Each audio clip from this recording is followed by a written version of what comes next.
All right, I call this meeting back to order. My name is Kevin Wagner. I'm the Code Enforcement Special Magistrate for today's hearing. For those of you that are newly arrived, I want to briefly explain how this is going to work. The city will call the cases as they appear on the agenda. When you hear your case heard, go ahead and proceed to the podium on my right-hand side, which is right over there. These are other matters issues, so the city will present some evidence, and you will have an opportunity to present any evidence and request what you would like from the magistrate. After I have the testimony and evidence, I will make a ruling. This is not a formal courtroom, so the formal rules of evidence do not apply here. However, all testimony is taken under oath. So if you're going to testify today, or you think you might testify, or there's a possibility that you might testify, please rise and raise your right hand. Do you swear or affirm the testimony you're about to give will be truthful and accurate under penalty of perjury and the laws of the state of Florida? Yes, I do. All right, please be seated. Okay, Call the first case. number 33916 Greenwood Avenue, CE 11040574.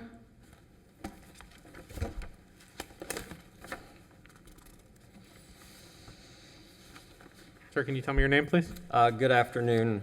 Brian Gottlieb on behalf of the previous owners of the property, Paul and Leanne Simbeck. Mr. Gottlieb, are you an attorney? I am. I'm with Rifkin, Thompson, Rosinski.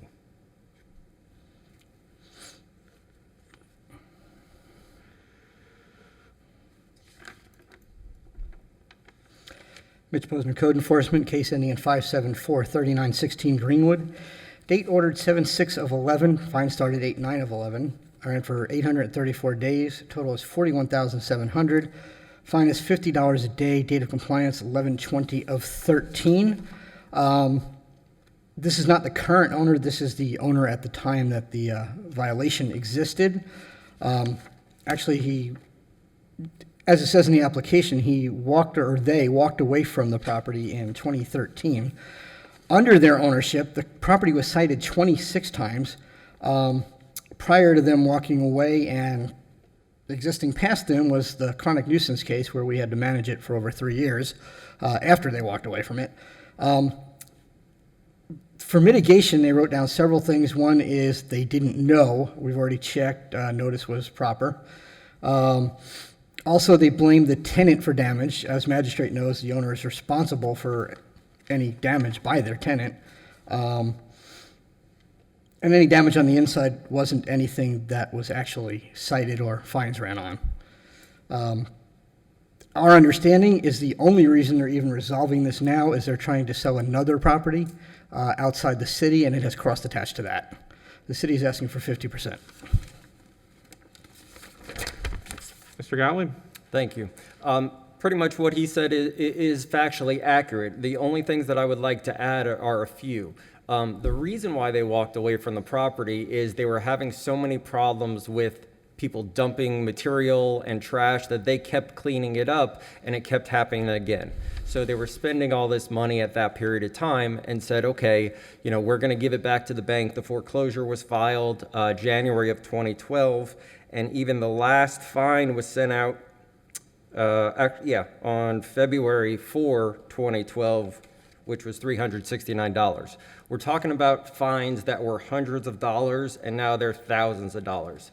The notice, so my clients did pay certain fines while they were the owner of the property, so I don't disagree that there were the 21 fines or whatever that were levied. They were all paid. My clients worked hard in trying to keep the property in compliance.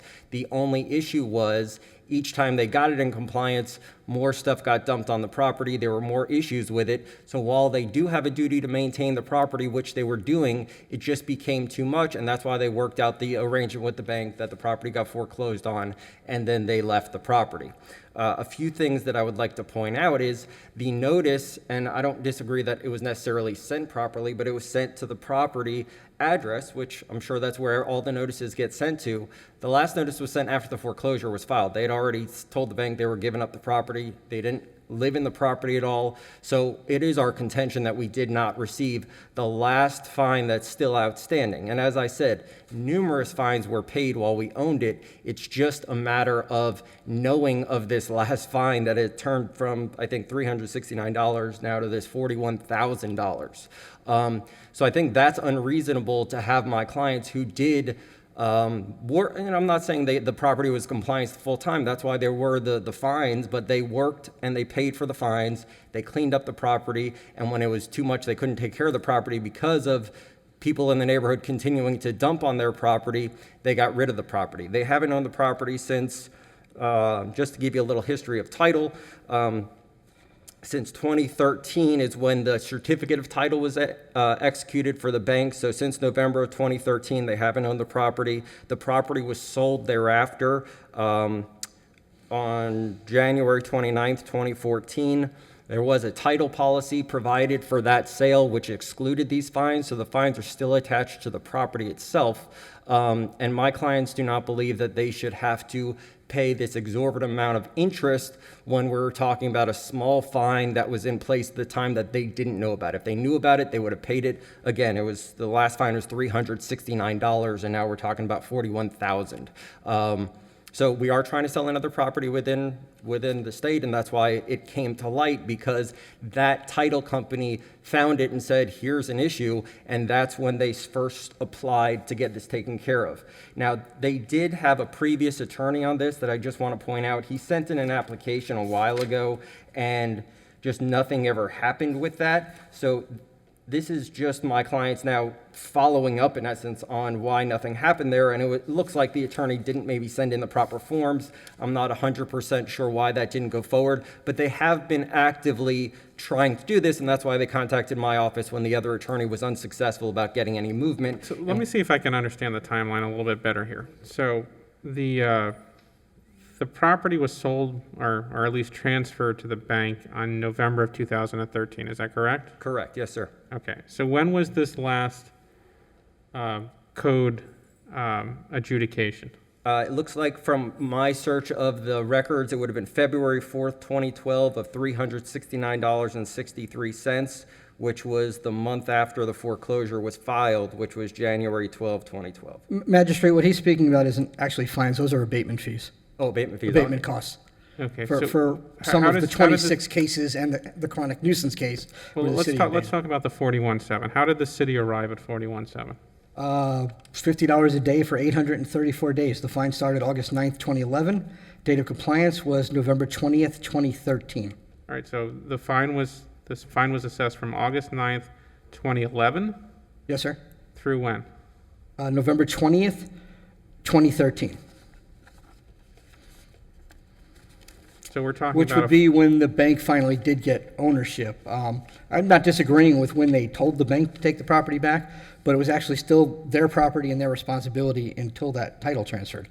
Oh, so- That seems to be the yeah. point that this was Okay, complied. so presumably on November 20th, 2013, the bank brought the property into compliance at some point? Yes, sir. Okay. So what the city's contention is that during the time that your client owned the property from August 9th, I guess, are you claiming that the notice on August 9th was improper? I'm claiming they did not know about that notice. There were other fines that they did pay as they were going through this process. This was just one they were unaware of. So while I'll state this for a fact, they never resided at the property. They had it continuously rented. They had a property management company. The property management company wasn't collecting rents for them. They were having numerous issues with this property. That's why they eventually got rid of it. So I'm not saying that it wasn't sent to the property, because it was. I'm saying the tenants never informed the property management company, which never informed my client. And I understand my client is the owner of the property, but if they would have known about this nominal fine, they would have taken care of it back in 2011, just like they did with all the other fines that they did. Well, it's a question of law. The issue for the city is whether or not they send notice to the place required by the statute. And in this particular case, if they didn't put an updated address in the city's, in the county's property appraiser's records, they send it to whatever the mailing address is listed on the property. I mean, are you contending that they sent it in error, or are you just contending that even if the city followed the rules, your client really didn't know? Well, I will tell you, because I checked the property records this morning, so I can't tell you what was in the records as of 2011 because I didn't look at that. But I believe when I looked at it this morning, the property address for my clients wasn't the actual property address that the fines were for. It's got him, I think, in Wellington, if my memory serves me right, and I apologize because I didn't print that out. So I don't have any personal knowledge as to whether or not the notice was sent properly, but if the law is send it to the actual address of the owner versus the address of the property, I didn't see that it was sent to anything other than when I looked at the public records, I didn't see anything other than it was sent to the Greenwood address. And if you look at, I believe, at the history of the payments for my clients for the other fines, you'll see they actually had a history of when there were these issues, they paid them. So to charge them $50 a day for 834 days when other fines were paid when they knew about it, and here it was just, I understand that, if notice is proper, then these fines are, but it's an exorbitant amount of $50 a day for 834 days when they didn't even have the property. I mean, again, they gave it back to the bank. I understand they were still the legal owners at that time, but they did not get any notices during that time of anything they had to resolve. And due to that, whether you want to call it excusable neglect or mistake, we're asking that the $50 a day be abated and we be allowed to pay whatever the original fine was to date and bring the property in, because I don't think there was an original fine. I think the fine amount was $50 per day, right? Yes, so sir. that was the fine amount. 2 points that I'd like to correct, one on our part. The compliance date was actually based on a partial lien release. The case no longer applied to the property once there was a partial lien release, so the fine stopped as of that date. It wasn't that the bank complied at that date. There was a partial lien release. So once the case no longer applied and the total lien only applied to the owner, not the property, we had to comply it as of that date. So any further action would have Well, been you didn't under- technically comply. under You new just ownership. stopped you stopped the fine at It that wasn't point because they necessarily didn't that own the property. Right. Right. Okay. And the other correction is, just to be specific, he keeps saying they paid fines and all they paid was hard costs for abatement the city did on the property. They didn't pay any fines. They paid for the city that picked up the trash, the city mowing the lawn, and so on and so forth. I just want to make sure that's clear on the record. Okay, and just to, I don't necessarily disagree with that either, and I apologize if I said fine versus abatement, but I guess my point there was whenever there was this issue, whether it be whatever you want to call it, this abatement or these issues that arose, my clients paid everything. And this was the one instance where they didn't because they didn't know about it. If you look back at the history on these abatement payments and the cost to the city, they made all those payments. They were in no way trying to skip out on any of the payments in any way, shape, or form. And that's why they're saying, the $50 a day for 834 days is extremely excessive. And, we don't think much of anything of that should be paid. I mean, that's one way to think about it. Another way to think about it is that they're continuing paying the city's abatement costs, which is they're allowing the city to maintain their property rather than themselves, which also is not, the highest of, I mean, I'm glad they paid the abatement costs, but it shouldn't be the city that's abating the property. The city's abating the property because they're not. And I don't disagree with you at all. The only thing I would say to that is that's why if you read through the issues that they were having with the property manager and the tenants, the tenants were the ones causing the problems, and they would have to keep coming and cleaning up after them. So whether it's the city's cost or whether it's my clients that did it certain periods of time, I do agree with you that it should have been maintained better. But that was one of their main problems they were having with the property, and that's why they gave it back. Not gave it back, but agreed to have the foreclosure go in so they didn't have the property anymore. All right, well, as a practical matter, so let's just get down to the nuts and bolts here. Despite the fact that the city doesn't appear to have anything, to have any argument supporting your idea of mitigation of this fine, they have offered to reduce the fine from 41.7, if my math is correct here, to 20,850. Would that be correct? Is that what the city is offering to do here? 20,850, yes, sir. One point as far as DOTIS goes, their mailing address on POP at the time was an address in Jupiter. It was noticed that way. It came back unclaimed. Nobody signed for it. Whether or not they resided at that address, I don't know, but that's what the county had. So in your records, the mailing address was an address in Jupiter, and the city mailed to that address? Yes, sir. Sent out certified mail 5/12 of 2011, returned unclaimed June 7th of 2011, and was, of course, posted to property on City Hall. And the only thing I would say to that is that I knew it was a different, as I said, I saw it was a different address. I thought Wellington, it's not important. However, and I guess there were the abatement notices that were sent out, at least on the certificate of service of those were all sent to the property.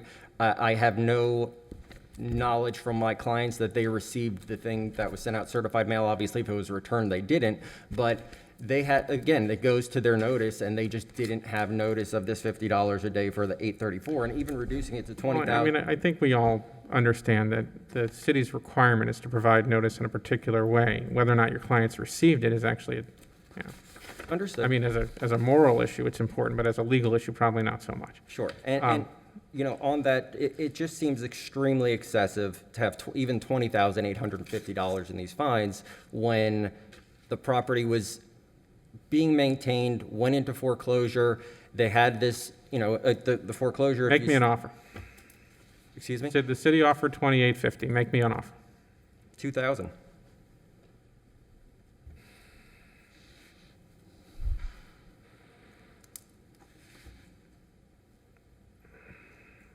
I might entertain that offer under different kind of circumstances, but the fact that the city had to maintain your client's property for what amounts to about 3 years,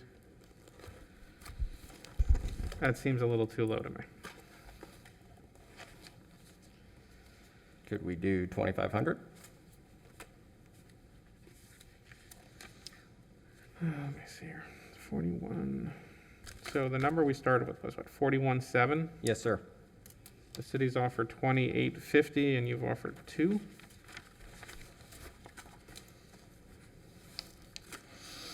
One, two.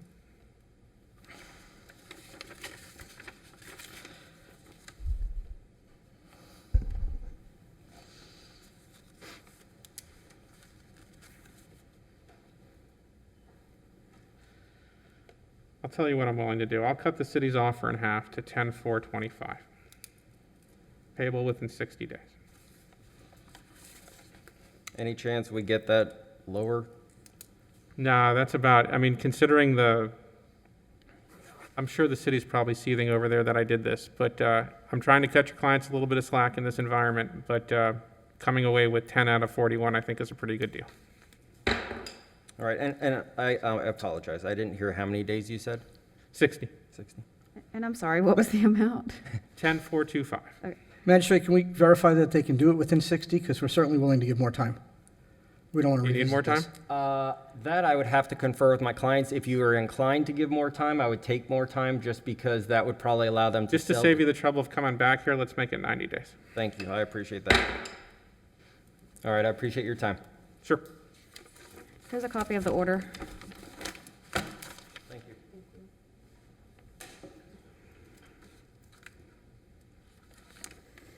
Okay, next is 1,004 19th Street, numbers 1, 2, 5, and 6, cases CE 05090161, CE 08040298, CE 11090122, and CE 12030136. So this is 4 cases? Yes, sir. Well, I'm interested to hear this. Okay, chronological order, oldest case first, case ending in 161, 1004 19th Street. Date order 25 of 06, fine started 228 of 06, ran for 69 days, total $17,250. It was $250 a day, date of compliance 5/8 of 06, same owner, all 4 are same owner. Case ending in 298, 1004 19th Street, date ordered 5/30 of 08, fine started 4/8 of 08, ran for 24 days, total $1,200, $50 a day, date of compliance 5/2 of 08. Case ending in 122, 1004 19th Street, date order 10/5/2011, fine started 9/12/2011, 22 days, total $2,200, $100 a day, date of compliance 10/4/2011. Case ending in 136, 1004 19th Street, date ordered 4/4 of 12, fine started 3/7 of 12, ran for 28 days, total $2,800, $100 a day, 4/4 of 2012. Just to be clear on the record, the 3 smaller liens were all repeat cases. That's why it was so much lower and why the fine started, predated the date ordered. As we Run that stated, back for me. The other fines were less. Why?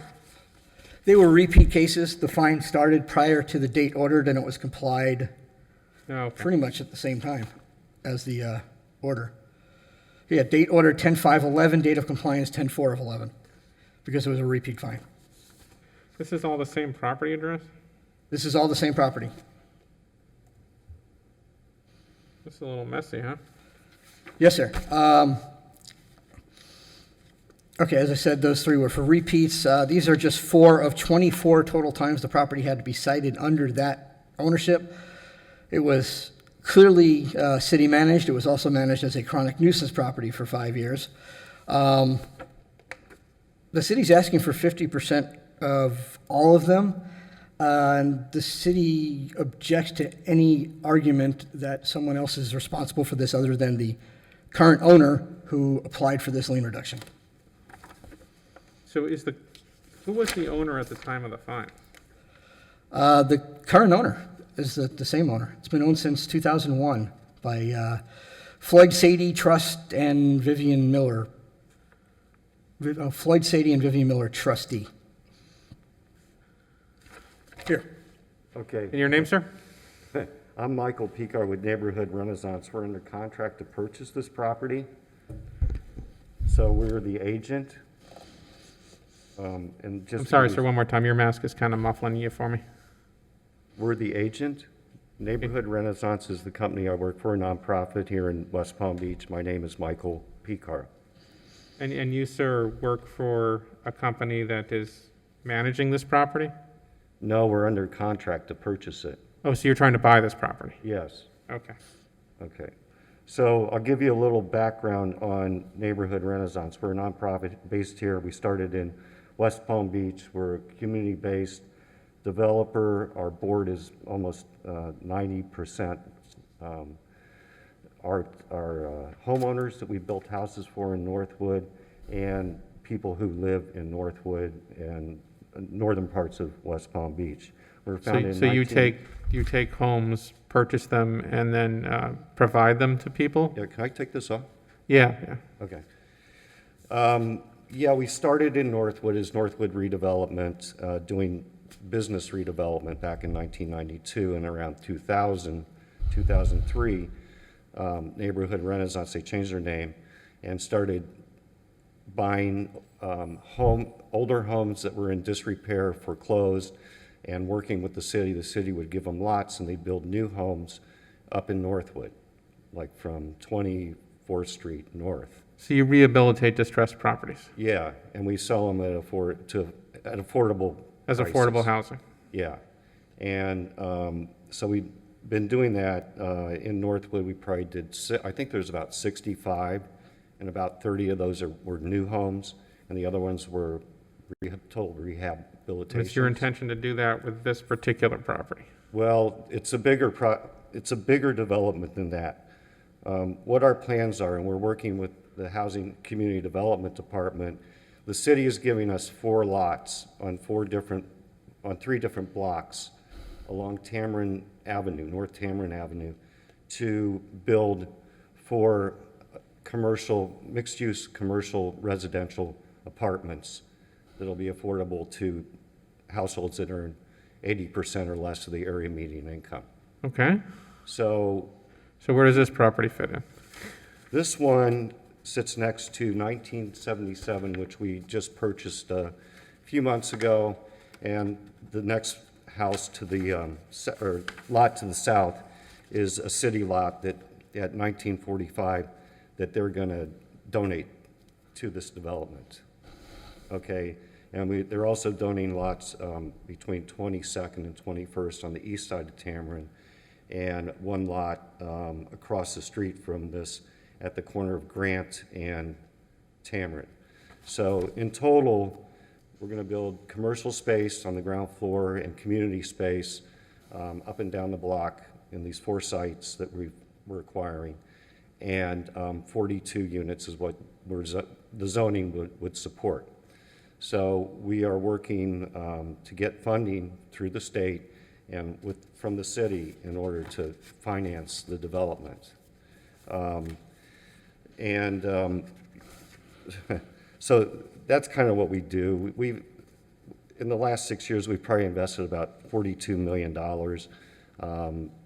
in acquiring homes that were in foreclosure through the National Stabilization Program, and we just finished a 36-unit affordable, workforce project development, 36 units of apartments at Forest Hill and Florida Mango. So this is what we're doing here. So far, we've acquired. The city is going to convey those 4 parcels. I have the conveyance agreement. They're working on some title issues so we can take possession of them. 0.62 acres out of about 1.4 total acres that this project will be spread over.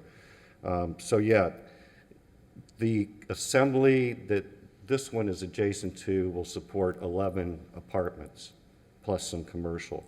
So that's a pretty good chunk of it. You're going to knock down whatever's on this property? Well, that's the one next door. We bought that property. We do have rentals and we also do for sale product, but that house, once we got into it, just was in such a disrepair that we can't. This particular one? That one next door, yeah, the White House. It doesn't make sense to put, $50,000 into it just to start knocking it down 18 months from now and try and lease it up. We do provide quality housing. That's our mission at reasonable and affordable, and rents that are affordable to working class people. As far as, just so I understand, so this property that we're talking about at 1004 19th Street, you're under contract to purchase it? True. Okay, and so you're coming here to reduce this fines because you don't want to obviously pay the fine to purchase and rehabilitate this property, is that right? No, this property is vacant. I know the picture keeps showing that house that's next door. Oh, so there's nothing on this Seeing the property? same thing I am on the screen? So the house I'm looking at is not actually on the property? Are we a vacant lot? Next door. It's a vacant lot, sir. Yeah, I did bring a map, so I don't know. But Because the code section on 1 says house is open and being used for illegal activity. the house was demolished, and that kind of These are caused all a rather old decline. cases, back when there was a structure. Yeah, I think there was a lot of the real problems. All right, in, so I now think, at we're 17. literally talking about a vacant lot. Yes. Okay. And what you're looking, that's looking south on Tamarind, that's the next lot next to this one. This one's on the corner. And then the city lot's south of that house. Okay, and so that house is not at issue here. Okay, all right. No, it's not part of this case, and we didn't have there were no violations when we purchased that one. So what are you asking me for, sir? I'm asking, well, first of all, Miss Miller, she's now the heir to the property. She and her aunt were the heir. Their family used to have a grocery store and a house on that property, and Miss Miller and Sadie Floyd moved to the Tampa area. She's a special needs teacher there, and she teaches, I guess, middle school kids. So, you know, she's she's been there for a long time, and I guess she was not getting good advice on how to maintain this lot. I mean, when I talked to her, she had somebody coming from Tampa to go cut the grass down here. So I got her somebody close by. They go by every 3 weeks and they cut the grass. There hasn't been any problems. The chronic nuisance ended in April of 2017, and and we also paid her monetary fines, which were under $1,000 for whatever reason, but to reimburse the city for costs that they put out, utilities or whatever. I don't understand the process totally. But at any rate, the market value of this property is consumed by the the fine's $23,000. And she's obviously put some money in to tear down the house and maintain it Well, all what's these this years. property worth? We're under contract for $25,000. It's probably worth about that. We bought the lots between Grant and State for about that price per square foot of land. And we've had appraisals. So in some ways, we don't want to overpay because we're trying to keep our costs down so we can keep the rents down or not have to raise as much money from the state and the city. It's kind of an odd situation, right? Because you're going to the city for support to do this project, and then you're having to come to the city, well, essentially to me, and ask for the city to reduce fines on the property. So the city is asking for money from you on one hand and giving you money on the other hand. Is that accurate? The code problems, but, you know, they're her problems. I'll agree to that. Yeah. But, you know, if she can't afford to sell the property, she's going to have to give it up, and it'll probably go to the city anyway, or somebody will buy it on a tax deed or something like that. Can the city address some of this, Magistrate? Yeah, I'm sorry. I didn't Okay, mean to exclude you from the what they're conversation. doing, of course, turning over the property, absolutely worthy. There's no question to that. But it's also important how these things get done. As the prospective owner, code allows them to apply for lien reduction instead of having to have the current owner do that. They did that. The problem was their application was denied because several of their other properties could not be brought into compliance and passed the lien reduction inspections. There was one. So they turned around and had the current owner apply instead, which is why we want this considered as the current owner as the applicant. We had to actually go out and do extra work and cite the other properties because it was no longer part of the lien reduction. This application is from the current owner, not from Neighborhood Renaissance. They're simply the designated agent at this point. So I think it's important when we do these worthy things that we're not trying to get around city code at the same time. Now, I understand the value of the property, so I understand a 50% ask across the board is most likely not going to happen. But I don't think it should be reduced to zero based on the current ownership's history of 24 cases and 5 years as chronic nuisance. Can I address some of our existing properties? We sold 10 homes on what was called a land trust. And it's a 99-year estate where the purchaser buys the house and leases the land. We lease it to them for $25 a month. It's a vehicle to keep things affordable. It reduces their property taxes slightly. So when we applied, we thought, well, let's see, we own our office building and I don't know, a couple other things. Eventually, the department decided those that are on the land leases, they're homesteaded, they really own it, they're responsible. We don't have to worry about those. And really, it was just two things.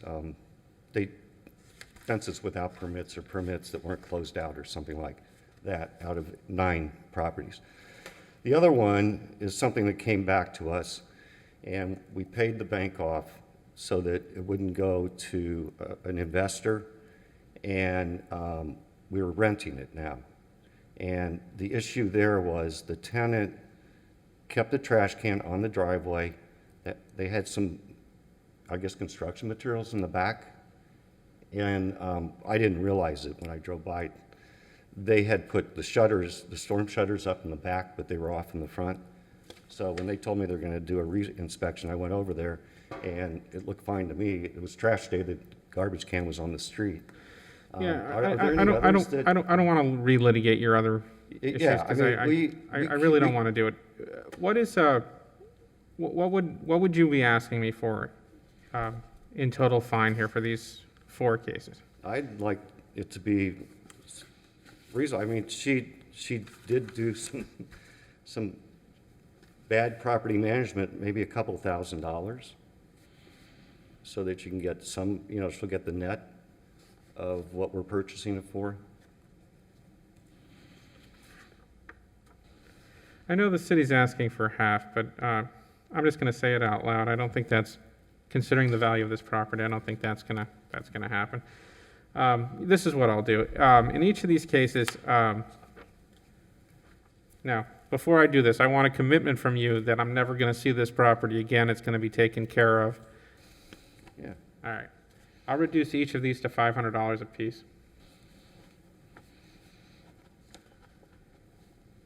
Which, if my math is correct, 4 times 5 is 2,000, right? Yes, sir. All right, let's do that. But take care of this, and let's not see this one again. Yeah. How many days, sir? How much time do you need? Oh, we'll probably close in 45 days, so 60 60 days. days. It'll go through escrow, get paid off. Okay? All right, good luck. Up to you.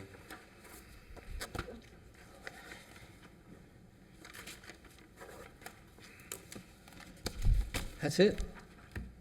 That's it. We waited all that time for 2 cases? Okay. Well, one of them had 4 meetings. Well, we waited all that time because the PD cases got pulled. That is a fair point. That is I have nothing to do with those. All right, for the record, this meeting is hereby adjourned.